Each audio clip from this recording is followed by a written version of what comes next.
સત્સંગનો કેટલો મહિમા છે આ સંસારમાં. એકવાર વશિષ્ઠ મહારાજ વિશ્વામિત્ર પાસે આવ્યા છે. એના આશ્રમમાં આવીને અતિથિ બન્યા છે. સાંભળજો વાલા ભક્તો, સત્સંગનો કેટલો મહિમા છે. એટલે વિશ્વામિત્ર મહારાજ પાસે જ્યારે વશિષ્ઠ બાપજી આવ્યા છે, હવે આપણા ઘરે કોઈ મહાપુરુષ આવે એટલે સ્વાગત સન્માનમાં કંઈક તો ભેટ અર્પણ કરવી પડે. એટલે વિશ્વામિત્ર મહારાજે વશિષ્ઠ મહારાજને 1000 વર્ષની તપશ્ચર્યાનું ફળ આપી દીધું કે મારી 1000 વર્ષની તપશ્ચર્યા છે, એનું ફળ હું તમને આપી દઉં છું મહારાજ. વશિષ્ઠ મહારાજ રાજી થયા. થોડો સમય વ્યતીત થયો એટલે વિશ્વામિત્ર મહારાજ સામે વળી પાછા એને ત્યાં અતિથિ બનીને ગયા. એટલે વશિષ્ઠ મહારાજે વિશ્વામિત્ર મહારાજને એક ક્ષણના સત્સંગનું પુણ્ય એને પ્રદાન કર્યું. વિશ્વામિત્રને ગમ્યું નહીં કે મેં 1000 વર્ષની તપશ્ચર્યાનું ફળ આપ્યું અને આ માણસ મને એક ખાલી ક્ષણનો સત્સંગ આપે છે. આવું તે કેમ? એટલે પણ કઈ કહેવાય તો નહીં. એટલે વિશ્વામિત્ર મહારાજને જરા મોઢું દુઃખની રેખાઓ ચહેરા ઉપર આવી ગઈ. ન ગમ્યું, એનો અણસાર આવી ગયો. અને આ દુનિયામાં તમારી જીભ મૌન રહે ને તો તમારા ચહેરાના હાવભાવ કહી દે કે તમારી અંદર શું ચાલે છે.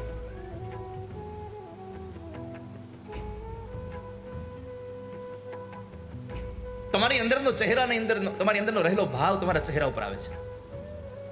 એટલે વશિષ્ઠ મહારાજે કહ્યું કે ઋષિવર, તમને કઈ ઓછું લાગ્યું કે શું? કેમ દુઃખી થઈ ગયા? મને એમ લાગે છે કે મેં તમને એક ક્ષણનો સત્સંગનો જે પુણ્ય આપ્યું તમને કદાચ ઓછું પડતું હશે.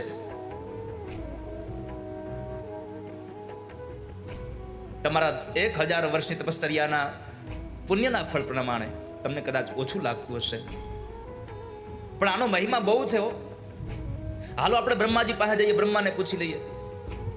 બંને જણાના ઝઘડાની બ્રહ્માજી પાસે આવ્યા. બ્રહ્માને કીધું કે બતાવો 1000 વર્ષની તપશ્ચર્યા મોટી કે એક ક્ષણનો સત્સંગ મોટો? બ્રહ્માએ નક્કી કર્યું કે આમાં વચ્ચે ન પડાય. આ બેની વચ્ચે પડાય નહીં, કેમ કે આ બેની વચ્ચે પડી છે, ગમે એકનો પક્ષ લઈ તો બીજી બાજુથી મને શ્રાપ મળશે. એટલે બ્રહ્માએ કીધું કે પણ હમણાં હું આ પૃથ્વીના સર્જનના કાર્યમાં પડ્યો છું, એટલે આમાં હું નિર્ણય કર્યો ગુમ છું ને. એક કામ કરો, તમે શંકર ભગવાનને મળો. તે બે ઋષિ ભગવાન શંકર પાસે આવ્યા. ભગવાન શંકરને પૂછ્યું, પ્રભુ અમને નિર્ણય કરી બતાવો, અમારામાં ન્યાય કરો. શું ન્યાય? તો કહે છે કે 1000 વર્ષની તપશ્ચર્યા મોટી કે એક ક્ષણનો સત્સંગ મોટો? શંકર ભગવાને કીધું, ન લેવા ન દેવા અને ખોટા શ્રાપ ખાવા, આમાં વચ્ચે ન હોય. પણ કાંઈક તો હવે રસ્તો કરવો પડશે ને. એટલે ભગવાન શંકરે કીધું કે આમાં નિર્ણય હું ન કરી શકું. જે સત્સંગ કરતા હોય એની પાસે તમે જાઓ. ક્યાં જઈએ? તો કે શેષનાગ પાસે જાઓ. તમે બે ઋષિને શેષનાગ પાસે મોકલ્યા. શેષનાગ પાસે આવી અને કહ્યું કે શેષનાગ, અમને બતાવો કે આ સંસારમાં સત્સંગની એક ક્ષણ મોટી કે 10,000 વર્ષની તપશ્ચર્યા મોટી? શેષનાગ કહે છે કે ઋષિવર, આમ તો અત્યારે મારા માથા પર પૃથ્વીનો ભાર એટલો છે ને કે હું બીજું કાંઈ વિચારી શકતો નથી.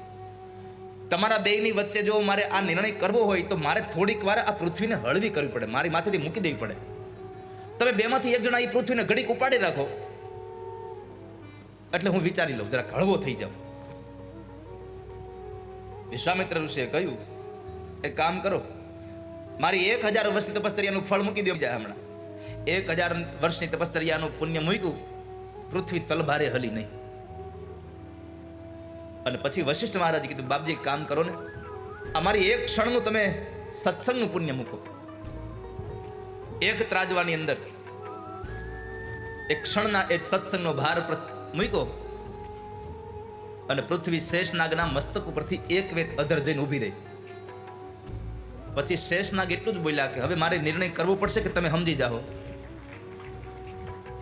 મારે નિર્ણય કરવો પડશે, તમને કહેવું પડશે કોનો મહિમા મોટો છે.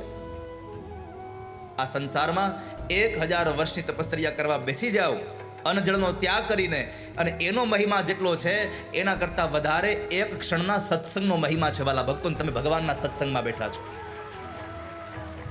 કેટલા ભાગ્યશાળી છો તમે, પ્રભુના સત્સંગમાં આવીને બેઠા છો.